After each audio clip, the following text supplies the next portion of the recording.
Imagine taking a boring Excel report and turning it into something people can actually click, filter, and explore like a real dashboard. No formulas, no coding, just clicks. That magic feature is called slicers. In this video, I'm going to show you what slicers are, how to create them, how to control multiple charts with one slicer, and I'll also share some real dashboard tips professionals use every day. All right, let's jump in. So what exactly is a slicer? A slicer is simply a visual filter for your data. You can use it with tables, pivot tables, and PivotCharts. Instead of those tiny drop-down filters we're used to in Excel, slicers give you big, clickable buttons. Think of slicers as dashboard filter buttons. For example, imagine clicking West Region, and instantly every chart and number updates. That's the power of slicers. Let's imagine we have a simple sales data set. It contains things like order date, region, product, sales amount, and so on. And we've already created a pivot table summarizing total sales. Now we want to make this report interactive. This part is very easy. Click anywhere inside your pivot table. Go to the Pivot Table Analyze tab and click Insert Slicer. A window pops up showing all your fields. We'll select region and product, then click OK. And just like that, you now have slicers. Excel has created interactive filter buttons. When you click North, the data shows only North. And if you hold the Control key, you can select multiple regions at the same time.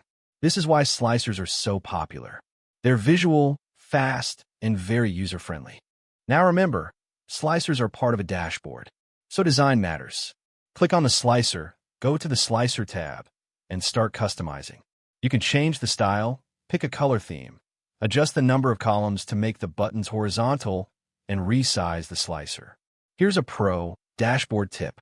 Always align your slicers neatly at the top of your report. It instantly makes your report look professional.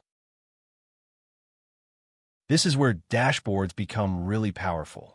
Imagine you have one pivot table showing sales by region, another showing sales by product, and maybe a pivot chart showing monthly sales. You want one slicer to control all of them. Here's how. Click the slicer, go to the Slicer tab, and click Report Connections. You'll see a list of all pivot tables in the workbook. Tick all of them, click OK, and test it. Click West.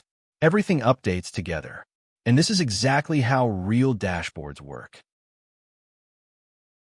At the top right of the slicer, there's a small clear filter button. Click it, and everything resets instantly. Users absolutely love this feature. Here's a small trick that makes a big difference. Instead of leaving slicer titles as something like region, rename them. Go to Slicer Settings and change the caption to something friendly like Select Region. Much cleaner. Another pro tip is to use multiple slicers together. For example, category and year. Users can combine filters just like they would on a website. This turns your report into a self-service dashboard. And this is why slicers are better than normal filters. Regular filters are hidden in drop-downs and hard to see. Slicers are visible, clickable, and perfect for dashboards. If you would like to learn how to customize slicers, let us know in the comments section. It helps us decide what content to create next.